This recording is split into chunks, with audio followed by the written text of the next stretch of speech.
Accident moko esalami na poids lourd côté SF Congo na Bralima et bomi bato ebele tokozongela yango na kati ya journal oyo tracasserie ya roulage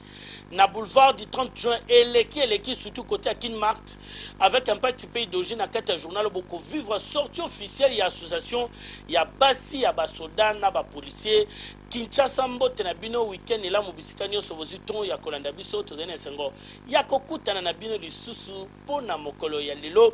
tokobana basango na biso na koyebisa bino que ministre Luzolo Bambe ya justice akendaki ko assister na révision ya condamnation ya papa Simo Kimbangu reportage ya Jojo Lukoji.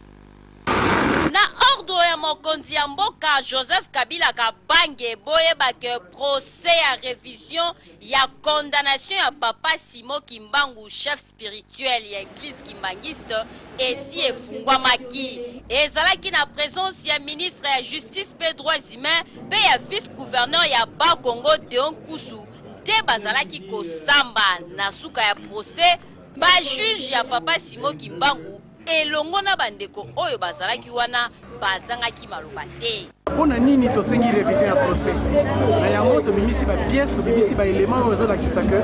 Simo Kimbangu azalaki condamné injustement na 1921 juge wana kometaki ba erreur ebele yango tobimisi ba document ye moko juge azokoma azoloba que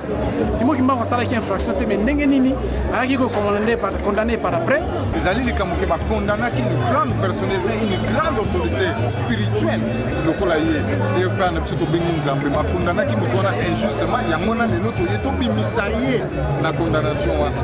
révision wana soki toobtenir yango ekobimisa biso na bamakambo ebele meme mpona mboka na biso.